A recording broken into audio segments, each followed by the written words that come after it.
All right, so one of the things that I really like to address with a lot of my students is this idea of top positioning, okay?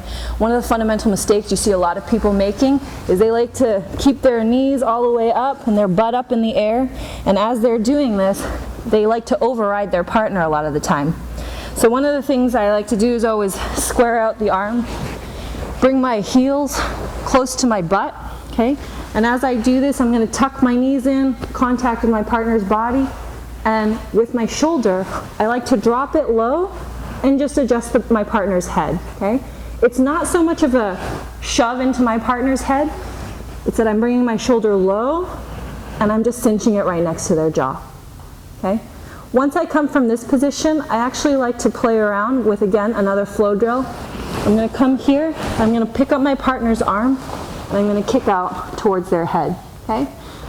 Some of you guys probably play with a lot of different submissions from here, and this is a great position to start playing in transition with your cross side. Okay? From here, I'm going to keep my leg posted up, and I'm going to slide my leg back under to come back to cross side. Once I come here, I like to try and isolate my partner's arm, bring my elbow in on their armpit. I'm going to pick up my right leg, slide my left leg through, and I'm in the reverse position, out towards their knees. Once I come here, I like to just do a quick tap of the knees, lift my leg over, and I come into a mount. I'm going to maintain a low position so that I don't get bridged. Walk my hands over, isolate the arms, elbow into the armpit. This detail is important. When I dismount, I like to stretch out my leg so that it's flat against my partner, and I'm going to roll my hip right off, hips exposed to the ceiling, okay? A lot of people, when they dismount, they have the tendency to just kind of hop off.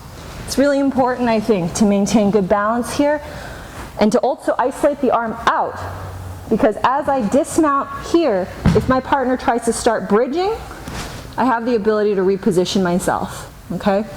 If my partner's arm's stuck on the inside and I have a quick dismount, I have the opportunity to get reversed, okay?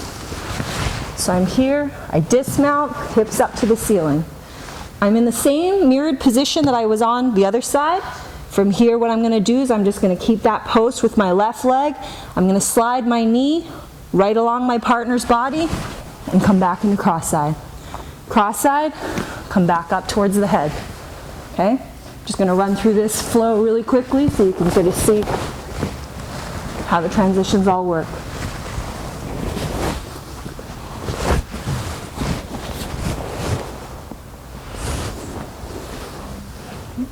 One of the other details here is when I'm sliding out from facing the knees and I want to look to mount, or I want to just come back to cross side, as opposed to keeping my hips close to my partner, I want to back my hips up into their armpit. This also creates a lot of room for me to go into a mount, and it also puts my partner in a bit of an uncomfortable position.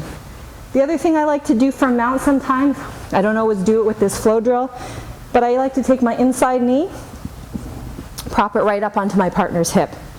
Once I do this, it gives my partner the impression of maybe thinking that I'm going to slide my knee across.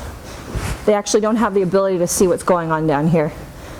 So when I have my knee propped up on the hip, same thing. I'm going to just put a little pressure there, tap the knees, come right up.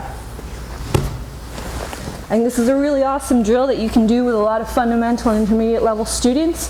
Keeps them tight, also helps them understand how to move in the top position and maintain good control.